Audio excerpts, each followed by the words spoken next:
Thanks for tuning into our podcast. We love having you here, and it's our mission to bring you all the latest and greatest tips, skills, and know-how to make you the best that you can be. We know that you have it in you, and we're going to show you how. Now, let's get started.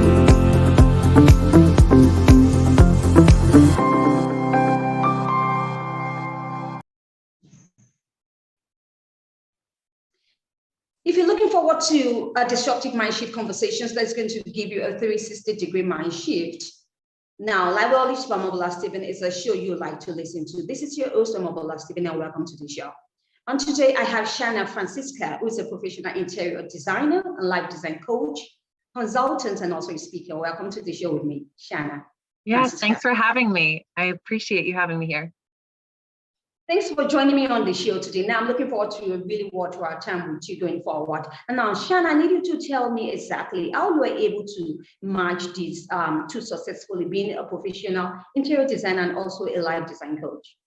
Yeah, so I started out my career as an interior designer. I have a BS in interior design, and that's what I thought the focus of my life would be. But I always approached it from a very unique perspective, in that the way that I worked with my clients was really getting to know them, and which I think a lot of interior designers do, but I would sit down and really establish what is the story that they want their life to tell, right? And we would get clear on what is that intention, right? Getting clear on that, on understanding the story that we want our life to tell really helps me to understand their intention, right? And when we start there, then I can really design from a place of understanding that our home, we spend about 2/3 of our life in our home. And so that becomes the stage from which we tell the story of our life. And our home and our physical surroundings are a direct reflection of our beliefs about ourselves and directly affect our mental health. And so when we understand all of these things, we can get clear that our home becomes the stage from which we tell the story of our life.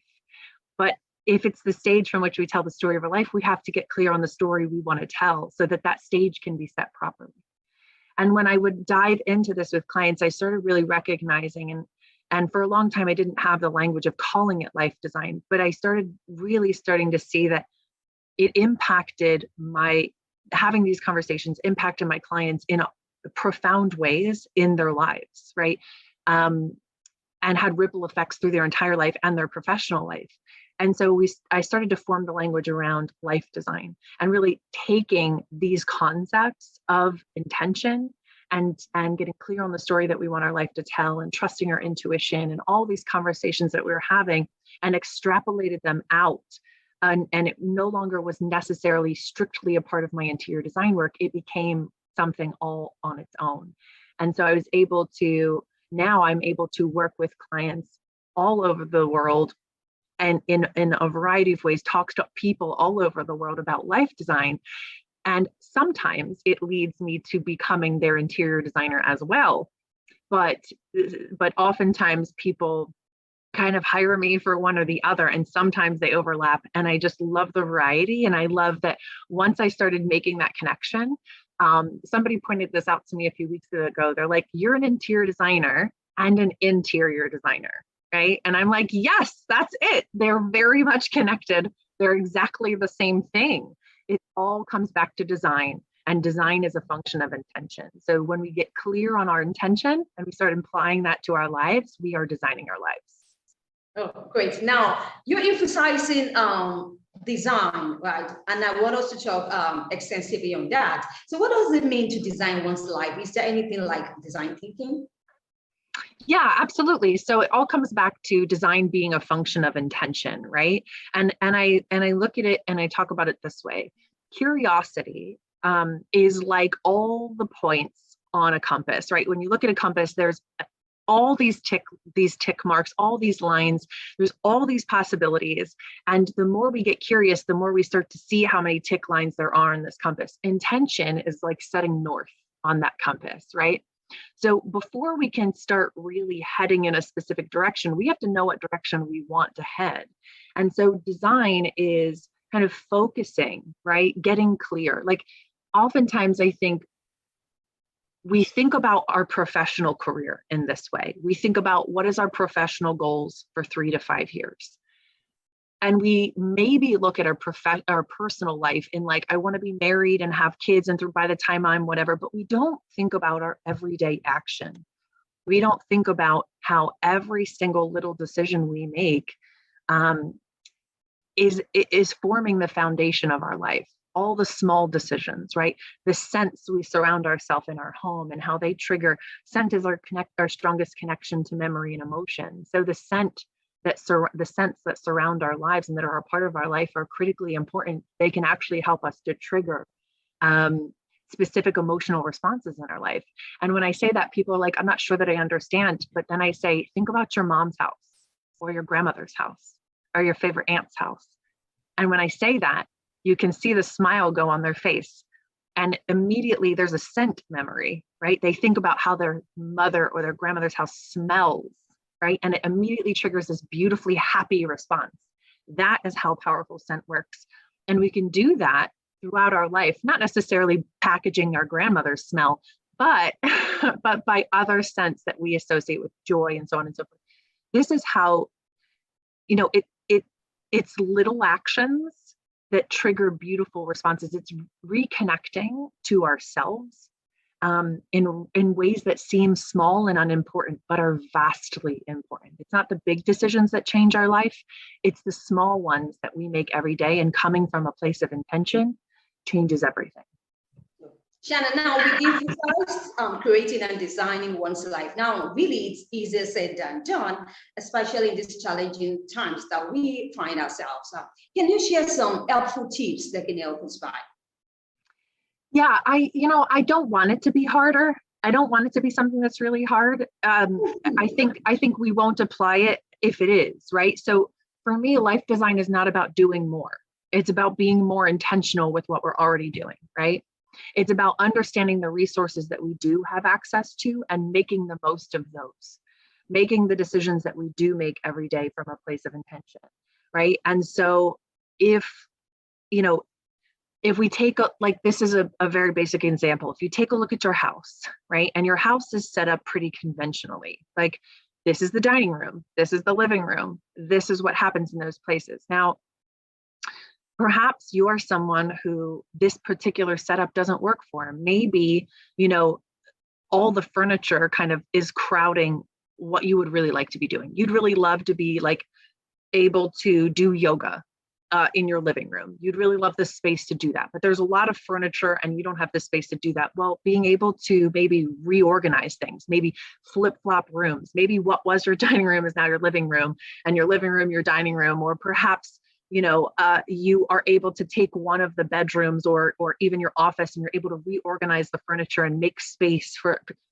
It's about taking a look at what resources you already have and making space for yourself so that every person who lives in a house is represented there. Every person sees themselves reflected in that space, meaning they have some kind of agency in that space, right? And so it could be moving the dining room table so that you don't bump into it every time you walk into the kitchen, right? It could be moving that out of the way or maybe selling the current table that you have and buying one that doesn't have corners and it's rounded so that you're not bashing your leg on it every time you walk to the kitchen. These seem like unimportant changes, right? They seem like they're not going to change everything. But if we're constantly walking into something and it's constantly a barrier, it starts to send us very specific messages in our mind that I don't get up to take up space in my own home, that in fact, I've got to walk through a barrier to get to my kitchen. I've got to walk through something. That starts to set up a very specific message to us. These little changes can change everything. So it's not about making it difficult. It's actually about making our lives easier. Now, some of the insights that you share on your profile or your website is that joy is a series of choices. It is living our life with intention. It's also about designing our life. So I'd like to ask you this question. What led you to this conclusion? In my own life and in the lives of my clients, right? Us getting really intentional about what we did and how we did it. I don't design my clients' homes or spaces whether it be their office. I have both commercial and residential clients. I don't design based on current trends. We really sit down and get clear on what they're trying to accomplish as a company, as individuals, as a community, as a family, as an individual. And we start to understand if there's ways that all these things dovetail together. If they're a single person, how does their life and their professional life and their personal life, how do those things blend? It's a matter of recognizing that who we are gets to take up space. Who we are authentically gets to take up space. No one else has the right to tell us how to live our life. Other people's rules have nothing to do with us, right? That we should be married by the time we're X, that we should have kids, we should be this far along in our career, we should be making X, we should own a home. None of these things have anything to do with us personally and what we want. We get to separate ourselves from those rules and see, what are the rules I want for my own life? What is the story I want my life to tell? And then I get to let that story take up space in my own life and establish my own rules, my own boundaries for relationships and interactions in my life. And that is when we really start to see joy come up, because it's our authentic self, our quirky, weird, all the things that really make us us, right? Get to start taking up space in the world. And that's really where joy comes from.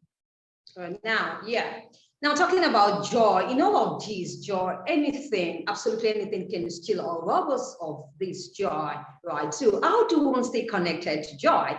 Because we all know that shit does get real every day. Yes, it does. Shit gets real.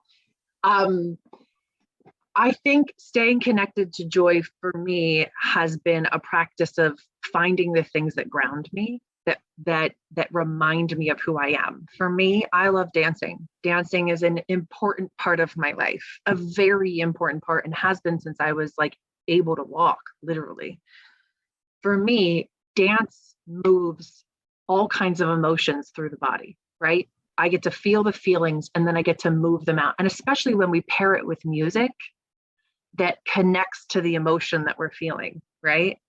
And you see this amongst people all over the world, that dance is a thing that culturally, there's dances associated with specific things, right? With birth, with death, with marriage, with life, with all of these things, right?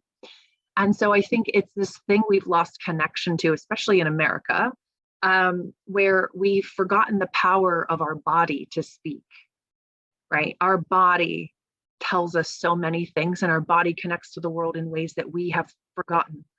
And so for me, when we remember the things that ground us, and for me, it happens to be dance. For somebody, it might be painting or going for a walk or singing or whatever it is, being able to feel all the things and reconnect to ourselves is what grounds me. And then helps me to be able to express myself and reconnect to my community, right? Or perhaps I'm dancing with my community, right? Perhaps they're celebrating, crying, all these things with me. So really, I think for me is what helps me to stay grounded, and what I've seen in my clients is allowing themselves to feel their feelings, finding a way to move those feelings through their body, and then be able to connect or reconnect to their community, right? And I think that's the thing, is we've got to stay connected to one another, because we're all feeling these things. We're just experiencing them maybe in different ways. Thank you so much, Shana Francesca, for your incredible insight on today's show. Now, Shana, what does it mean to live by one's own rules? Now, how does this become a healthy pattern, especially to cultivating relationships? I'm sorry, it blurred just a second. Can you say that one more time? All right. My question is that how does it mean to live by one's own rules in this age and time? And how does this become a healthy pattern to cultivate in relationships? Yeah, to live by your own rules, I think takes a lot of boldness, takes a lot of courage. It's not easy, because so much of our world tells us who we are, how we get to if we get to succeed in the world, if we have access to resources, how much of those resources we have access to, how we're supposed to behave, who we're supposed to submit ourselves to. And it's hard. Bucking that system isn't easy, and it does cost us something. But here's the thing that I've come to recognize in my own life. No matter what, we experience pain in life. No matter what, pain is a part of our life experience. So for me, I made the choice, and many of my clients have also made the choice, that if I'm going to experience pain anyway, I'm going to do it on my own terms.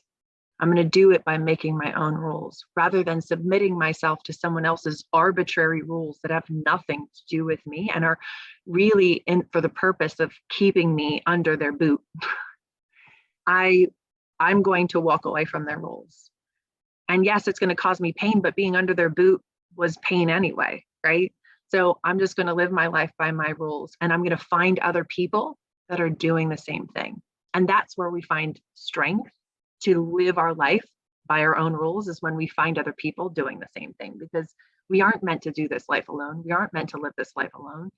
And we can definitely find other rule breakers. Awesome. Absolutely. Beautifully crafted. Shana, do you have any projects you would like to share with me?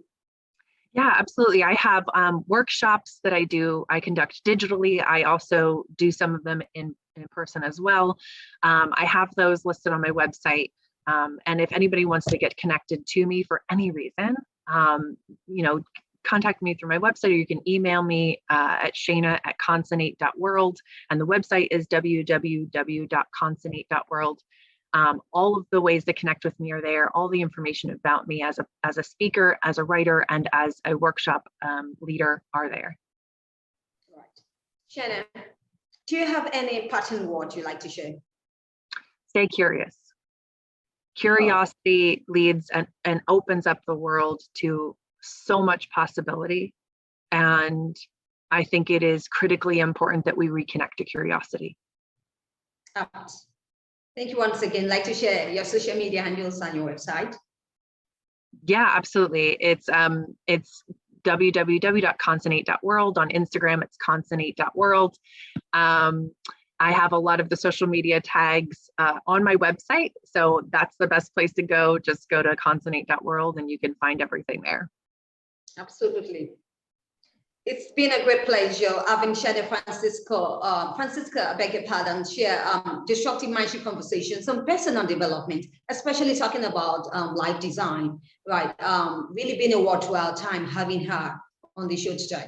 I'm Shana Francesca. I can only wish you the best of luck going forward. Thank you. You too.